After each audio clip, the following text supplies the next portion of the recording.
This week, San Francisco Federal Reserve President John Williams wrote a paper in which he introduced a new policy prescription for the ailing U.S. economy.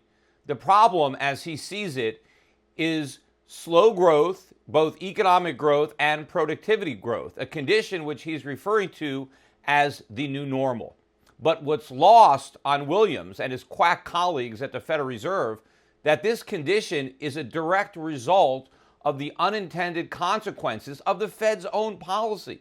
The problem is all of the economic stimulatives that the Fed has been administering have in fact been sedatives, and they have caused the very condition that the Federal Reserve is now trying to correct with this new policy. But in fact, the policy is not new at all. It's simply more of the same policy that has already failed.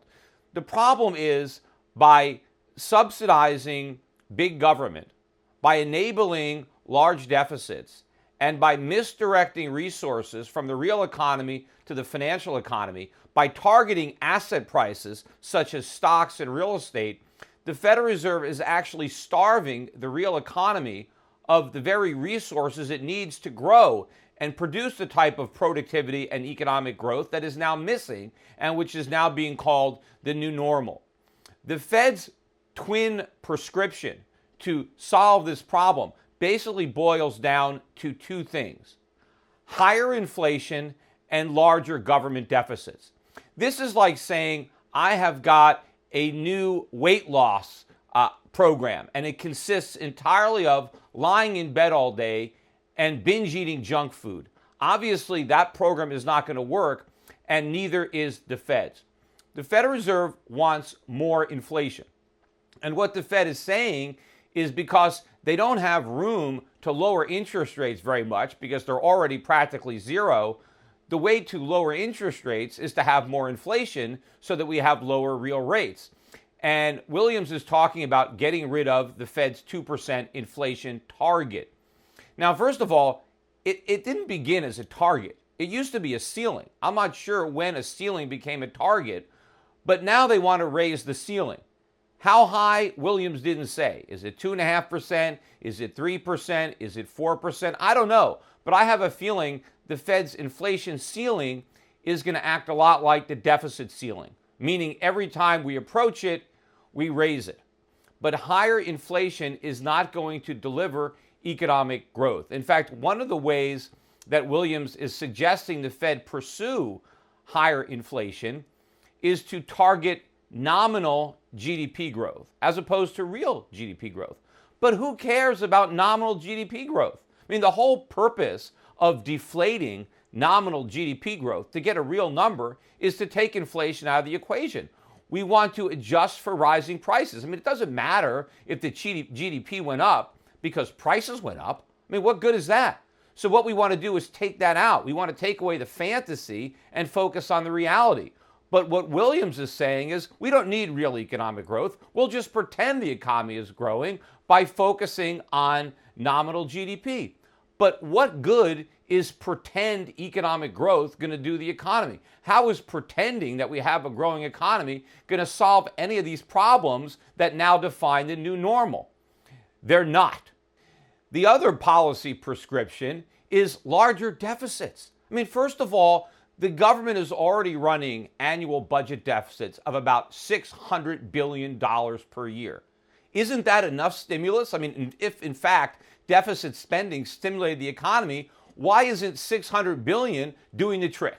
I mean, how high does it have to be? Again, Williams didn't say.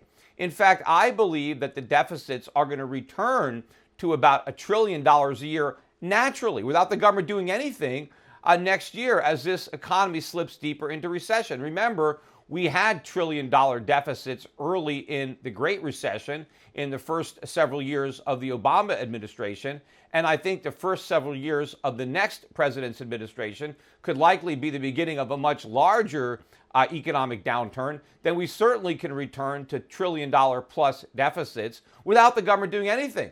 But Williams wants the government to actually implement an expansionary fiscal policy that would produce even larger deficits, maybe on the order of $1.5 or $2 trillion a year. And of course, how is it going to be possible for the government to finance deficits on that magnitude. The only way they can do it is with the cooperation of the Fed. The Fed would have to monetize all that additional borrowing. The Fed would have to print a bunch of money and buy these bonds to keep interest rates artificially low, which is another way of saying that Williams is advocating QE4. And of course, QE4 is going to have to be bigger than QE1, 2, and 3 combined. If you remember, during QE3, the Fed was buying $85 billion a month in U.S. Treasuries. Well, what's it going to take to finance a $2 trillion deficit? They may have to be buying close to $200 billion per month in government bonds. And unfortunately, I think that is exactly what they're going to be doing. I think, as crazy as this sounds, I think this idea is actually going to be official Fed policy maybe as soon as next year. And you know, the following day, after we got this paper, we got the release of the FOMC minutes. And of course, they continue to keep up the pretense that they're thinking about raising rates, because they're discussing whether we should raise rates now, whether we should wait. But apparently, judging by the reaction in the markets, traders are no longer buying what the Fed is selling. Because even though the Fed was talking about raising rates, the dollar went down and gold went up. So this story is running stale, and people are paying more attention to what the Fed is actually doing rather than what they're pretending they're going to do. All of this, though, is extremely bearish, not only for the U.S. economy, but for the U.S. dollar. And by contrast, it is extremely bullish for gold and silver. What the Fed is about to do will have the effect of basically putting the final nail in the economic coffin of the United States. The Federal Reserve is about to go all in on the failed policies of the past. They have completely misdiagnosed this disease.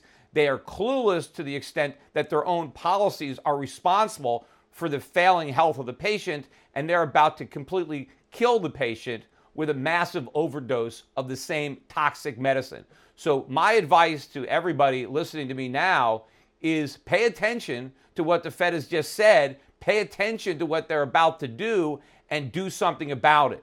And that means getting out of U.S. dollars and getting into gold and silver as quickly as you can. Because if I'm right, and this policy does become official Fed policy next year, the dollar is about to fall through the floor and gold is about to explode through the roof.